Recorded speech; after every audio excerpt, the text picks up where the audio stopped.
Nicole looked at the prominent features of the man in front of her. He was handsome and tall, which made her fall head over heels for him, but he never once smiled at her. In the past, she used to be cautious not to irritate him, but now when she saw his stern face, she felt numb. Eric looked at Nicole with a grim face. He could tolerate all of her requests or demands, but he could not stand that she did not know her place. Does she genuinely think that she's the only one who can donate blood? Nicole, don't regret your decision. What I regret most is marrying you 3 years ago. Nicole smiled miserably. She finally thought it through, and her mind could not be any clearer at this moment. I've suffered enough in this marriage with Eric Ferguson. Enough is enough. It was near the end of the day, so there were only a few people in line, and they were the last couple. Their 3 years of marriage ended so hastily, in a matter of minutes. The moment Nicole held the divorce certificate, her heart trembled a little. Eric did not say anything about wanting her to stay and did not even cast her a glance. Let's go to the hospital. He still did not forget to use her one last time. Nicole lifted her head slightly and suddenly laughed. Eric Ferguson, even if she dies in front of me in the future, I won't waste another drop of blood on her. Eric's eyes suddenly turned gloomy. How could you curse Wendy like that when she's sick? Don't forget, the condition of our marriage back then is that y'all donate blood at any time she needs it. At that moment, Nicole just felt like her heart was stabbed. She was overwhelmed with pain. Right, I could only marry him because I have golden blood. I promised to donate my precious and rare RH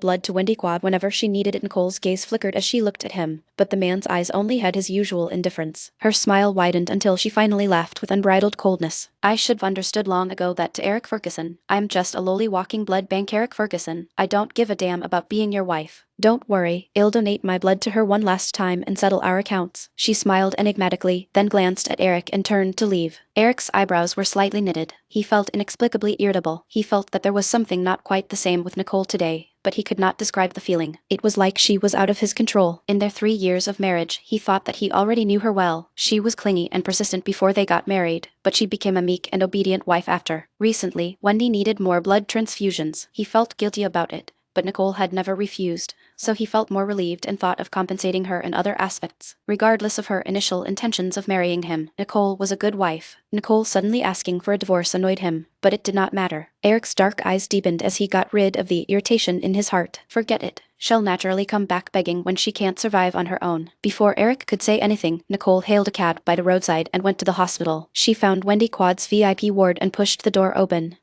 A few doctors and nurses surrounded Wendy and asked attentively if the woman was feeling any discomfort. When Wendy saw Nicole, her eyes flickered and she immediately looked delighted. Nicole, you're finally here. You're not mad at me for always bothering you because of my poor health, are you? I was worried that your body couldn't take it. Nicole strode over to her with a cold and gloomy gaze. You sent that text, right? She went straight to the point. Before Wendy could answer her, Nicole slapped Wendy's face viciously. Ah! Wendy screamed and covered her cheek in shock.